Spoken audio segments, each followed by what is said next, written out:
It is an exciting time to be in the markets and we need to talk about it. I am Dr. Stock, Doctor of Education, and if Tesla stock makes you nervous, you might just have the EVGBs.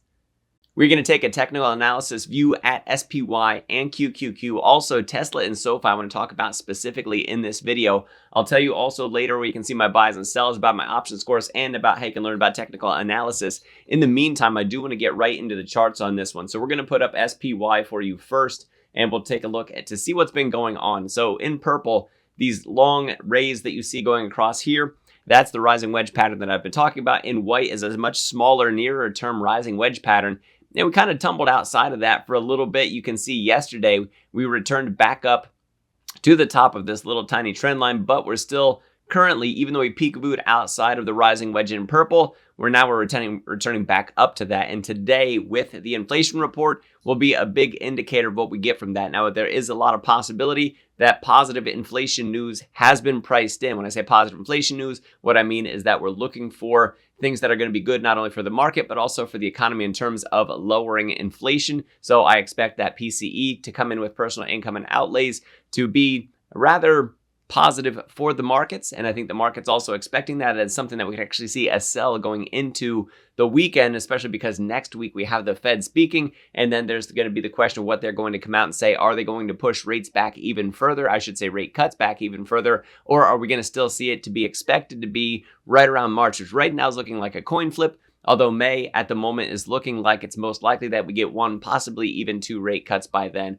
So that's something to keep in mind as we look in the markets. I think there's a little bit of red coming up for us, maybe today, maybe next week leading up to the Fed meeting. And then it's going to be a really volatile time on Wednesday when we hear from the Fed for what they have to say. So let's take a look at QQQ, and when we move over to QQQ's chart, you can see the little rising wedge pattern we have in here, a little peekaboo out of the bigger rising wedge pattern that's there, both of which can signal bearish reversals in this. Now, mind you, there is some upside to this, there we go, that you can actually see we can drift up for a while longer, narrowing up in here, and then right now that line in the sand pointing at currently at 464. I don't think that we get there. We don't have to ride it out the entire time, but I do think that there's room in here to move up in a bullish direction over the next several weeks. And what we're looking for is which trend line we break out of. We broke out of the top of it just for a moment and then came right back into it. And today in the pre-market hours trading down a little bit more. So we'll see what we get from personal income and outlays and see if that influences it. But like I said, with the Fed meeting coming up next week, that is something I think is going to drag on the markets, sweating that decision with that uncertainty coming in over what they could say about either a sooner rate cut, which would be a positive thing, or I guess the more fearful side would be, will it take longer than expected with those rate cuts to be there? And with that said, that leaves me to two stocks, one of which is interest rate sensitive. The other one, it really is, I'd say, interest rate, but also bond market sensitive. So moving over to Tesla, we know that Tesla earnings did not really go as well as we had hoped. And also the growth curve for Tesla's trajectory has been wildly changed by what Elon said. And he said that they're between S curves right now. So they've seen a lot of rampant growth. They started flattening out on the first one and then into the second one with their next generation vehicles. Right now they're at that slow build phase of that, or they haven't even started that build phase yet. I guess they're starting to get suppliers in line and supply chains lined up, and they said second half of probably next year. So what that is telling the market, hey, just so you know, things are going to slow down for a little while. And well, you can see how the market reacted to that idea of that slowdown with their progress, with their growth, even though it's still probably a very promising company, which keeps me a long-term investor. I took the opportunity to dollar cost average with this drop that we have here. For Tesla, I don't know that all the pain's done. And when you look at all the headlines are trying to put out as much negative sentiment as possible on Tesla stock. It's possible we haven't seen the end of the pain for the stock price in the near term. So is the bottom in on Tesla? I don't think the bottom's in on Tesla yet. Honestly, I think that we have 167 as being that bottom line that we have for Tesla. With over the next several weeks, we'll say. Well, and also a lot of it depends on what we get from the market itself. If the market continues to rally harder, that can be upward pressure on Tesla stock. If we see rate cuts coming in sooner than expected, that is most definitely upward pressure. As a matter of fact, if the Fed decides to surprise us and cut on Wednesday, Tesla's going to go nuts because we're getting those sooner rate cuts in an interest rate sensitive environment, such as with the auto loans that we have. We had also had strong GDP numbers come out yesterday for the advanced estimate for Q4. both of those things would be strong contributors to an upward push on Tesla's stock price. So we most definitely want to be watching to see not only with what we have for GDP, speaking about the continued strength for the consumer, but also when are those rate cuts going to come from the Fed. If they get delayed, it's going to hurt Tesla's stock. If they get advanced, that's going to help Tesla's stock. And if they go as they are right now, that's status quo, that right now we're going to be drifting down below 200 probably for a little while yet, unless the rate cuts come in sooner than expected, or you get confirmation of a rate cut, or I should say a better indication of a rate cut happening in March. So that's what I'm looking at for Tesla. And so in the Discord, one of my community members asked about Tesla stock, saying, man, I hope it gets cheaper, because there are also somebody who's a long-term investor in Tesla and they love getting cheap Tesla stock for that opportunity for outsized gains later on in the future. And I did suggest about selling put options. And now, mind you, not financial advice. I just brought that to their attention. You might want to study selling put options, because what that can do is get the opportunity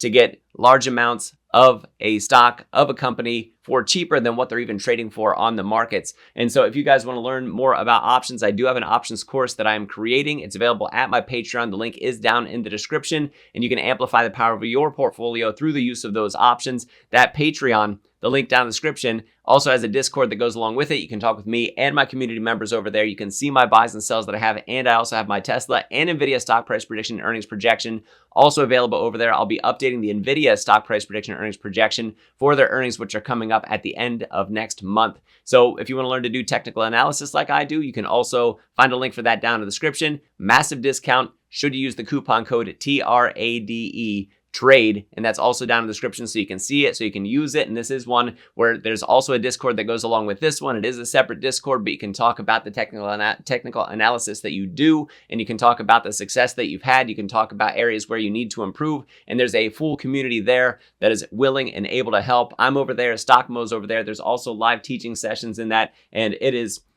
just a great place to be. All right, let's get back over into the charts, because I want to talk about SoFi. So let's put this up here, and then SoFi, where are we at right now? We're in the pre-market hours, about 773. $8 could be that line in the sand. Why is SoFi important? Their earnings are Monday morning, and I love using options, and that means that I cannot trade any options for SoFi before their earnings come out on Monday. So we want to be, if we are positioning ourselves with options, today's that last day to do that. I am a long-term investor in SoFi, and I do use options near their earnings in order to take advantage of the moves that they make. Well, SoFi is one that's going to be made or broken based on if they make profitability like they're expected to, or if they miss profitability.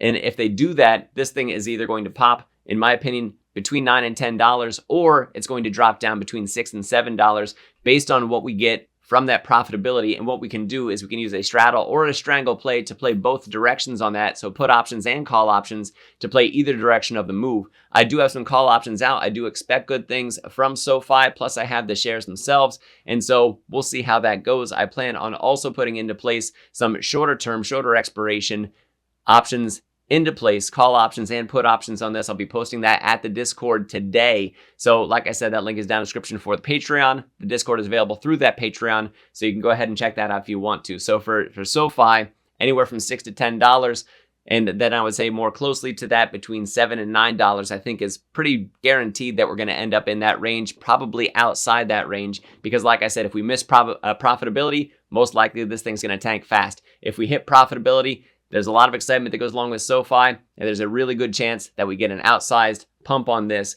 on Monday following those earnings. So that's just what I wanted to bring out, what I wanted to point out for SoFi, and what I wanted to share with all of you here on YouTube. And like I said, I'll be posting any buys or sells that I make at the Discord available through the Patreon. All right, guys, so let me wrap this thing up. What do we got coming up for SPY and QQQ? So for the markets next week, today, possibly into next week, I think that we could possibly see some red leading up to that FOMC meeting. We do have personal income and outlays coming out at 8:30 today, and this video is being recorded prior to 8:30. So we'll see how that goes. Maybe it's wonderful and we end up getting that pump. I think a lot of positivity is already priced into the market. And I think even with good news, we could possibly even sell on that. And I think the bigger thing is what the Fed has to say for next week.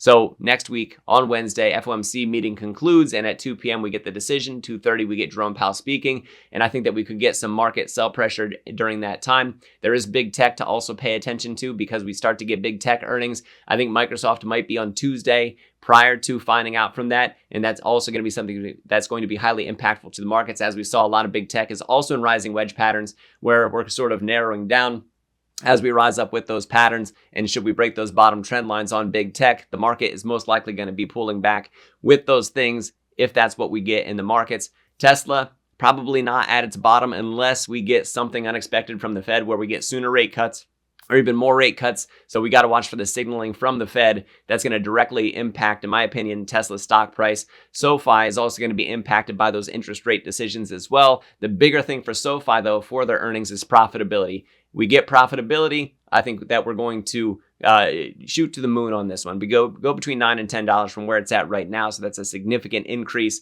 Options should do very well for that. That'd be the call options. And then on the put option side of things, if they miss profitability, this thing I think is going to tank very quickly. And that's going to be something that, again, on the put option side of things could also be very profitable. And for short-term expiration options on that one, we can get in probably at low premium on that one to the point where a straddle or a strangle could still work out profitably.